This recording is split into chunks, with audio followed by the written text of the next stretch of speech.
नमस्कार, news live में आपका स्वागत है। मैं नागेंद्र जम्वाल।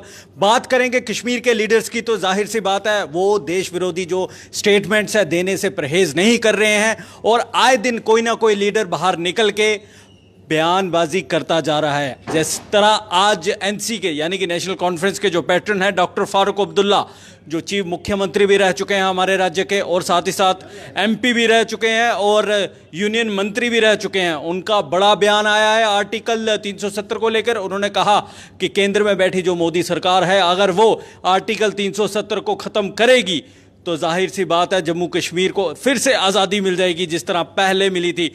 फिर उस तरह से बयानबाजी। मेरे साथ बातचीत करने के लिए जुड़ चुके हैं मेरे सहयोगी ललित खजूरिया। उनसे जानकारी लेंगे और जानेंगे कि आखिर फारूक अब्दुल्ला आज पब्लिक रैली जो थे उनको संबोधित कर रहे थे। डाउनटाउन एरिया कश्मीर में श्रीनगर में पड़ता है, उनके एमपी कॉन्टेस्टेंट हैं वो पार्लियामेंट सीट से, वहीं से ये इलेक्शन लड़ रहे हैं। इस तरह से बयानबाजी, सर क्या लगता है आपको? देखिए, अगर हम डॉक्टर फारूक अब्दुल्ला की बात करें तो वो लगातार इस तरह के बयान देते रहते हैं। कश्मीर में जाकर वो कश्मीर के उन सेंटिमेंट्स की बात करते हैं जिन सेंटिमेंट्स को लेकर अलगाववादी लगातार राजनीति करते आ रहे हैं। हालांकि उन्होंने कभी उसमें हिस्सा तो नहीं लिया उन अलगाववादी नेताओं ने, लेकिन उन्हीं की भाषा जो उनको पसंद आती है उनकी भाषा बोल रहे। रही 370 के हटाने की बात या फिर 35A को हटाने की बात, तो भारतीय जनता पार्टी ने एक बार फिर से अपना संकल्प पत्र, देखिए संकल्प पत्र क्या है, यह संकल्प पत्र है कि उन्होंने संकल्प लिया है, सौगंध ली है इस बार कि हम ये मुद्दे उठाएंगे, यानी कि एक संकल्प लिया गया है। और ये जो घोषणा पत्र की अगर बात की जाए तो उसमें जिस तरह से कहा गया कि 35A को हटाया जाएगा या फिर 370 का फिर से मुद्दा है, तो 370 को लेकर कोर्ट में ये सारा मामला चल रहा है। और दूसरा, मैं प्रधानमंत्री नरेंद्र मोदी की भी आपको 2014-13 की बात कर दूं, जब वो प्रधानमंत्री पद के उम्मीदवार थे भारतीय जनता पार्टी की तरफ से, या फिर उसके प्रधानमंत्री बनने के बाद भी उन्होंने ये कहा था कि इस पर विचार होना चाहिए। 370 जो उस पर कहा था, इस पर विचार डिबेट होनी चाहिए। एक बार डिबेट करने में क्या कोई बुराई नहीं है, कोई हर्ज नहीं है, तो डिबेट होनी चाहिए। तो उसके बाद ये देखना है कि इस पर कितना फायदा हुआ, कितना नुकसान हुआ। लेकिन बार बार राजनीतिक पार्टियां लगातार इस पर सियासत करती आ रही है। भारतीय जनता पार्टी को भी मालूम है कि अगर उन्हें इन चुनावों में जाना है तो राम मंदिर का मुद्दा उनको फिर से उठाना पड़ेगा। हालांकि पता है कि राम मंदिर जो मुद्दा है वो अदालत में है, जब तक सुप्रीम कोर्ट फैसला नहीं देगा तब तक उस पर किसी तरह का ये फैसला नहीं सकते या फिर अध्यादेश ला सकते हैं। जो प्रधानमंत्री ने साफ कहा कि हम कानूनी प्रक्रिया से चलना चाहते हैं।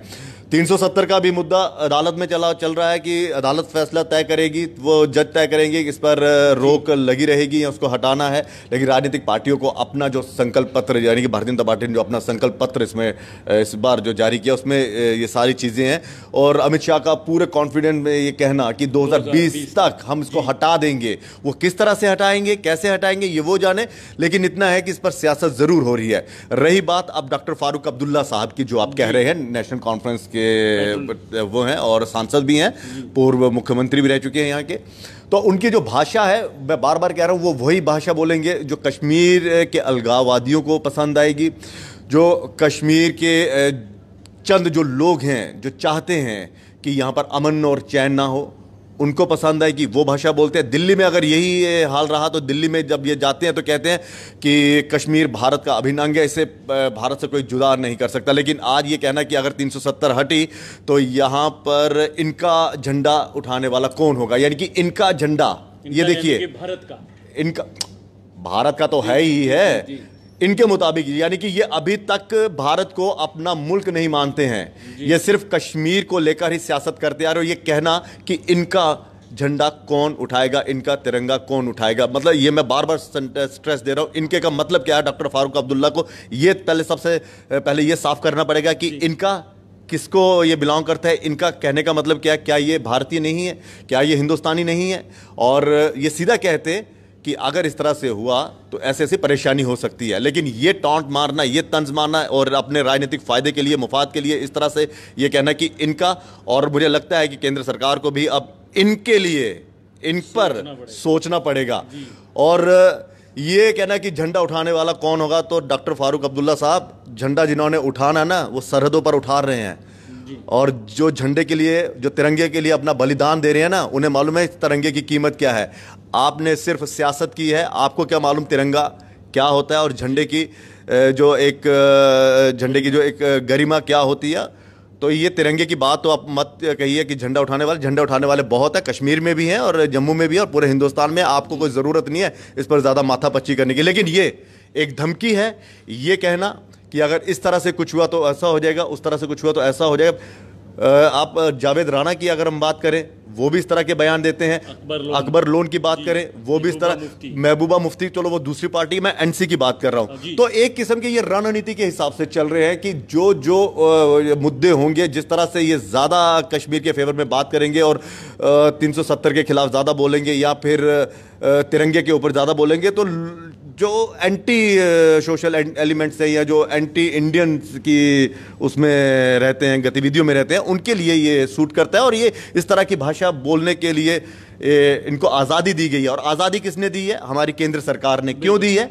क्योंकि उन्हें भी पता है कि अगर इन पर कार्रवाई की गई, अगर इन पर कानूनी कार्रवाई की गई, महबूबा मुफ्ती पर कानूनी कार्रवाई की गई, या फिर उमर अब्दुल्ला साहब जो रियासत के पूर्व मुख्यमंत्री रह चुके हैं, इन पर अगर इस तरह की कानूनी कार्रवाई की, तो इसके जो परिणाम है वो उलट हो सकते हैं। शायद कश्मीर के जो कुछ कहते हैं, कुछ फीसदी जो लोग हैं जो उनको पसंद करते हैं, वो कहीं नाराज ना है, उनका वोट खिसकता नजर ना है।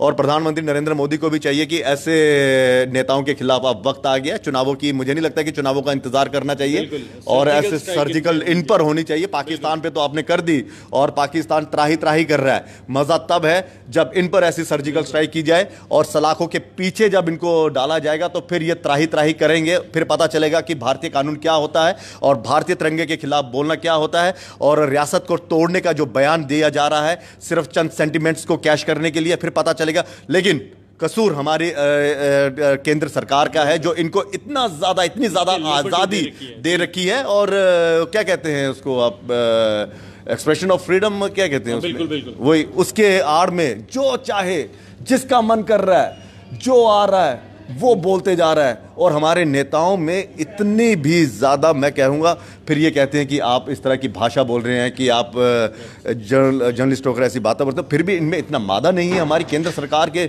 उन मंत्रियों में, हमारे केंद्र सरकार में, कि इन नेताओं को सलाखों के पीछे डाला जाए। जब ये तिहाड़ जेल की रोटी सेकेंगे ना, और वहां पर जो फिल्मी डायलॉग मारते हैं कि चक्की पीसनी पड़ेगी, तो मुझे लगता है कि अब इनका वक्त आ गया, तो ऐसी चक्की पिसवाने का वक्त आ गया। लेकिन हाँ, हिम्मत चाहिए केंद्र सरकार को, और दोबारा ये इस तरह का बयान नहीं दे सकते। लेकिन फारूक अब्दुल्ला का ये कहना कि सिविल वार हो जाएगी, झंडा कौन उठाएगा, तो आप एक बार एक्शन लेकर तो देखिए।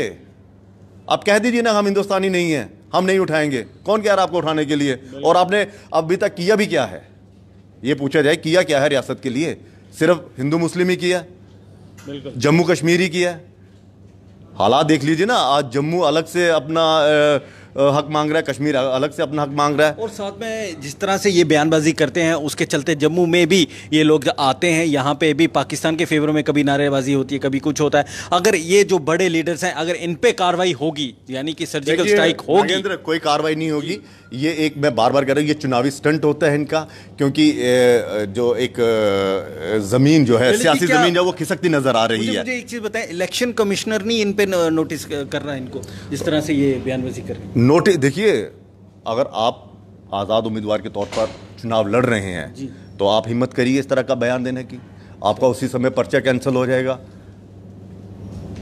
जी बिल्कुल, ये तो सियासी बड़ी बड़ी पार्टी है ना, इलेक्शन कमीशन हम क्यों चुनौती दें उनको? कहीं पार्टी नाराज ना हो। वो जाने, वो जाने, हम नहीं जा कहते हैं, क्योंकि ये कॉन्स्टिट्यूशनल एक पोस्ट होती है, एक डिपार्टमेंट है, वो अलग से अपना काम करेगा। लेकिन हाँ, इतना है कि अब मौका आ गया चुनाव आयोग का भी कि वो संज्ञान ले, बिल्कुल, इन नेताओं के खिलाफ संज्ञान ले और खुद कार्रवाई करे। लेकिन फिर भी फारूक अब्दुल्ला जैसे, देखिए ये बयान जो होते हैं, सुनो, पता क्या होता है नगेंद्र, इस तरह के बयान इस वक्त आना उन ताकतों को मजबूत करता है जो हिंदुस्तान को तोड़ने की कोशिश कर रहे हैं, जो पाकिस्तान में बैठकर हिंदुस्तान में आतंकवाद को बढ़ावा देने की कोशिश कर रहे हैं, जो हिंदुस्तान में रहकर अपने ही मुल्क के खिलाफ एक किस्म का, आप कहते हैं कोई, मतलब एक ताकत जो खड़ी हो रही है, कि एक पैरेलल ताकत जो खड़ी हो रही है कमज़ोर करने की, उनको मजबूत करते हैं ये बयान।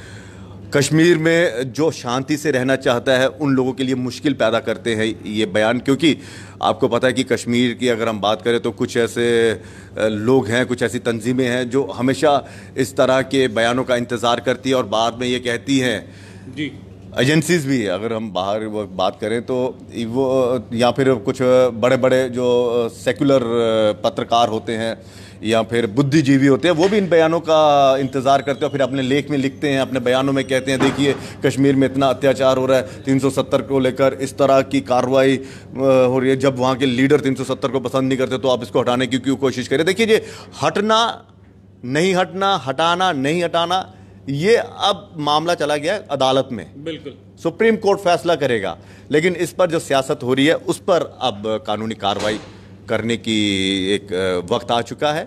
और मुझे लगता है ऐसे नेताओं के खिलाफ, मैं बार बार कह रहा हूं, जब तक आप सर्जिकल राजनीतिक स्ट्राइक नहीं करेंगे तो इनके जो हौसले हैं वो बुलंद होते रहेंगे। और ये चुनौती है, मैं कह रहा हूं ये चुनौती भी नहीं है, धमकी दे रहे हैं मुल्क के टुकड़े करने की। बिल्कुल।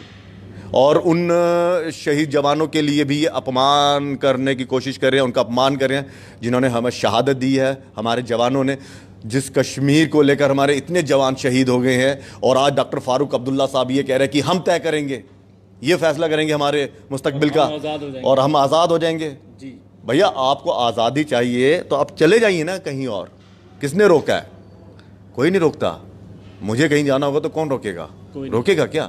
लेकिन एक मुल्क की एक गरिमा को आपको संजोए रखना है, मुल्क के गौरव को आपने संजोए रखना है। ये नहीं है कि चंद सीट्स के लिए, और आज आपको हुकूमत नहीं मिल रही, और आज आप एमपी तो बन गए लेकिन मंत्री नहीं बन पा रहे हैं, ठीक है ना? तो उन सब चीज़ों के लिए आप इस तरह से मुल्क के खिलाफ और मुल्क के कमज़ोर करने का जो बयान देंगे, मुझे लगता है लोग भी अब समझ चुके हैं।